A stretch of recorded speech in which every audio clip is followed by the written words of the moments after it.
নমস্কার, দেখছেন talk to Bangla. আমি অভিষেক রয়েছে আপনাদের সাথে। এই মুহূর্তে সবচেয়ে বড় প্রশ্ন, যেটা রাজনৈতিকভাবে রেখা পাত্র, সন্দেশখালীর রেখা পাত্র, লড়াকু রেখা পাত্র, বিজেপির তরফ থেকে যিনি বসিরহাটে যিনি একদম রীতিমতন লড়াই করলেন, হাজী নুরুল ইসলামের বিরুদ্ধে হেরে গেলেন রেখা পাত্র, সেই রেখা পাত্রকে এবার তৃণমূলে।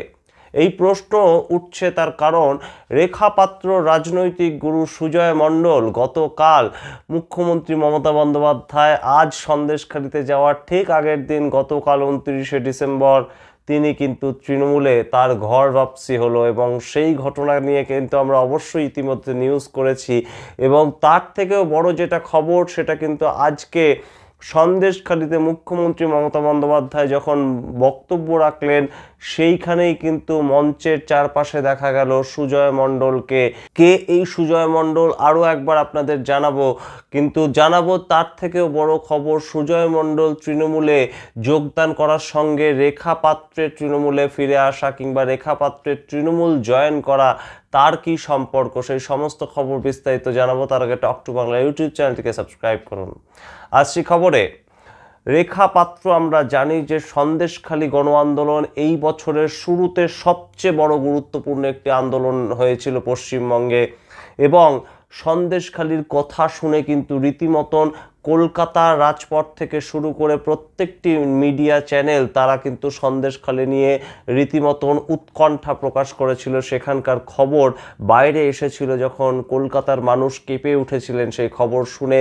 সেখানকার উত্তম সর্দার, শিবু হাজরা এবং অবশ্যই শেখ শাহজাহান বাহিনীর যে অত্যাচারে অত্যাচারিত হতে হয়েছিল সন্দেশখালীর মানুষজনদের, মূলত মহিলাদের, তাদের কিন্তু সেই খবর নিয়ে মুখরিত হয়েছিল সারা পশ্চিমবঙ্গ। তারপর গঙ্গা দিয়ে অনেক জল বয়ে যায় এবং রেখা পাত্র, আমরা দেখি একজন সাধারণ গৃহবধূ, তাকেই তুরুপের তাস করেছিল বিজেপি লোকসভা নির্বাচনের ক্ষেত্রে। বসিরহাট লোকসভার মতন একটি গুরুত্বপূর্ণ লোকসভা কেন্দ্রে রেখা পাত্রকে তারা কিন্তু ভোটে প্রার্থী করেছিল, কিন্তু তিনি হেরে গিয়েছিলেন এবং সেইখান থেকেই রেখা পাত্রের জার্নি শুরু। কিন্তু তার নেপথ্যে রয়েছে অন্য কাহিনী। সন্দেশখালীতে সুজয় মণ্ডল যে ব্যক্তি, সেই সুজয় মণ্ডল কিন্তু একটি প্রাইমারি স্কুলের প্যারা টিচার হিসেবে তিনি নিযুক্ত রয়েছেন কাজে। এবং সেই সুজয় মণ্ডলই মূলত তাদের ওপর হওয়া অত্যাচার কিংবা সন্দেশখালী 1 এবং সন্দেশখালী 2 নম্বর ব্লকের মানুষদেরকে একত্রিত করেছিলেন। এবং তিনি পুলিশের কাছে গিয়েছিলেন বারংবার। তিনি বিভিন্ন যে জনতাদের নিয়ে যে আন্দোলন সংগঠিত করা, সেই কাজটা মূলত করেছিলেন সুজয় মণ্ডল ওরফে সুজয় মাস্টার। এবং এই সুজয় মণ্ডলের রাজনৈতিক পরিচয় কিন্তু বাম আমলে তিনি সিপিআইএম এর একজন ঘনিষ্ঠ মানুষ ছিলেন। পরবর্তীতে তিনি তৃণমূল কর্মী হিসেবে পরিচিত ছিলেন এলাকায়। কিন্তু এই যে অত্যাচার, শেখ শাহজাহান থেকে শিবু হাজরা, উত্তম সর্দারদের যে চোখ রাঙানি, সেটাকে মেনে নিতে পারেননি এই সুজয় মণ্ডল মাস্টারমশাই। এবং সেখান থেকেই আন্দোলনের সূত্রপাত, সেখান থেকেই মানুষকে সংগঠিত করার কাজ তিনি শুরু করেন। এবং সেখান থেকেই সুজয় মণ্ডল আস্তে আস্তে একজন বিজেপির একজন কর্মী হিসাবেও কিন্তু নিজেকে নিযুক্ত করেন। এবং এমনকি আমরা বিভিন্ন সময় দেখেছি সন্দেশখালীতে যখনই রাজ্যের বিরোধী দলনেতা শুভেন্দু অধিকারী পর্যন্ত গিয়েছেন, সেখানে তাকে, সুজয় মণ্ডলকে কিন্তু তার পেছনে থাকতে দেখা গিয়েছে রেখা পাত্রের সঙ্গে। এবং রেখা পাত্রকে নিয়ে বিভিন্ন জায়গায় ভোট প্রচার করা থেকে শুরু করে ভোট বৈতরণী কিভাবে স্ট্র্যাটেজি সাজাতে হবে, পার হতে হবে, সমস্তটাই কিন্তু সুজয় মণ্ডল ছিলেন রেখা পাত্রের একদম পেছনে। এবং রীতিমতন ছায়া সঙ্গীর মতন কিন্তু সুজয় মণ্ডল